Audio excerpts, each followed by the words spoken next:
सभी STP plant चलते हैं क्या? सीवेज सिस्टम आपका बराबर काम करती है क्या? ये भी एक बहुत बड़ा सवाल है। मीरा भाईंदर कांग्रेस ने पिछले 2 साल में ये विषय लेके बहुत सारे आंदोलन किए। महाराष्ट्र सरकार हो या मीरा भाईंदर की सरकार हो या मीरा भाईंदर के नेता हो जो आज सत्ता में है या उस समय सत्ता में थे, उन्होंने उसके ऊपर कोई भी जवाब दिया नहीं। 8% लगभग 20 करोड़ से ज्यादा रकम हर साल महानगर पालिका वसूलती है। कांग्रेस पार्टी सभी सीटों पे लड़ना चाहती है और लड़ने के लिए सक्षम है। 23 तारीख को मुख्यमंत्री देवेंद्र फडणवीस आने वाले हैं मीरा भाईंदर शहर में। कई अलग अलग पार्टी जैसे कि मनसे हो गए, राष्ट्रवादी पार्टी हो गए, उनकी कुछ मांगे हैं, जैसे कि रस्तों को लेकर है, खड्डों को लेकर है, कई सारी मांगे बताई जा रही है और उनसे भेंट करने की बात की जा रही है। आपको क्या लगता है मुख्यमंत्री के आने पर उन्हें भेंट दी जाएगी? इस समस्या को बारे में बताने को उनको मौका मिलेगा मीरा भाईंदर के लिए? देखिए, हमने मीरा भाईंदर कांग्रेस की तरफ से सम्माननीय मुख्यमंत्री जो मीरा भाईंदर में आने वाले हैं, उस दिन उनसे हमने जाहिर रूप से मीडिया के माध्यम से और पत्र लिख के हमने उनका समय मांगा है कि विरोधी पक्ष को अब वो टाइम दे रहे हैं। कल हम सभी महाविकास आघाड़ी के घटक पक्ष है, उन्होंने एक प्रेस नोट भी दिया है और प्रेस को बोला है कि मुख्यमंत्री साहब हमको समय दे, शहर की विविध समस्या है उसके बारे में हमको उनसे जानना है कि ये जो समस्या है वो कभी दूर होगी। मुख्यतः हमने एक विषय जो पिछले गणेश विसर्जन हुआ, गणेश विसर्जन के समय भगवान गणेश जी की मूर्तियों को आर्टिफिशियल तालाब में विसर्जन किया गया। आपको पता होगा कि आप भी हिंदू है, आपको पता रहेगा कि विसर्जन होने के बाद जो मिट्टी वो खाड़ी से या उस मूर्ति की लेते हैं उसको हम वापस लाके उसकी पूजा करते हैं।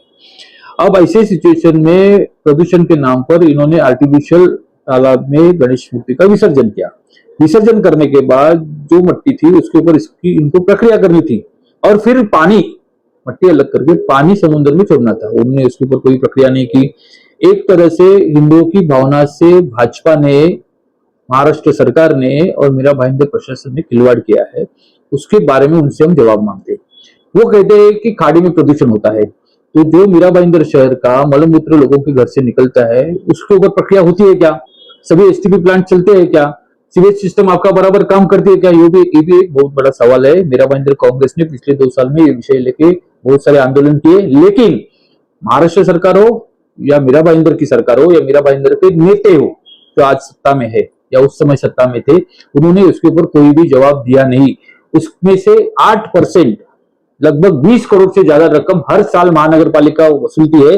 अगर वो सुविधा नहीं दे सकती तो उसका सवाल उसके ऊपर उठेंगे और उसके सवाल के जवाब मुख्यमंत्री जी को देना है। रोड में खड्डे है, एजुकेशन सिस्टम का हाल बेहाल है, हॉस्पिटल्स मीरा भाईंदर में जो सरकारी हॉस्पिटल है वो चलता नहीं है, उसमें स्टाफ नहीं है, मेडिसिन नहीं है। लोग एक हड्डी का ऑपरेशन रहेगा तो 7-8 दिन कोई डॉक्टर उसको हाथ नहीं लगाता है। इंदिरा गांधी हॉस्पिटल है, उसकी भी हाल वही है। ऐसे बहुत सारे मुद्दे हैं। कचरे का विषय है, 30 करोड़ का सिर्फ कंसल्टेंसी, 30 करोड़ रुपए की कचरा हटाने की कंसल्टेंसी के लिए 30 करोड़ रुपए देने वाले, काम करने के लिए अलग। तो क्या 30 करोड़ में कचरा हटने वाला नहीं है?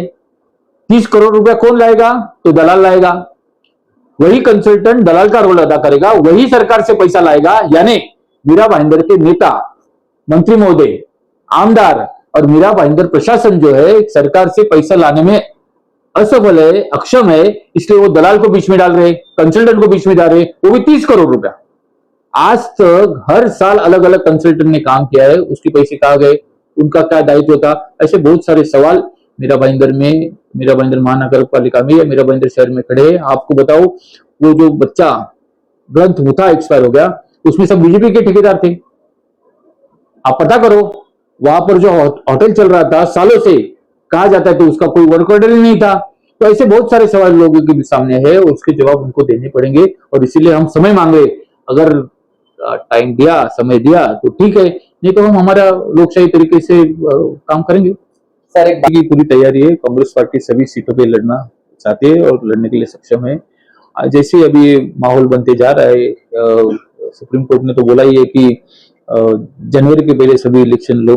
देखते हैं सरकार इलेक्शन लेती है या नहीं लेती है। पिछले 3 साल से मीरा भाईंदर पालिका में कोई बॉडी नहीं है। सरकार को इस तरह से बगैर बॉडी चलाना वो ठीक नहीं है, लेकिन अभी सरकार, इस बीजेपी सरकार में कुछ भी हो रहा है, देखेंगे आगे क्या होता है।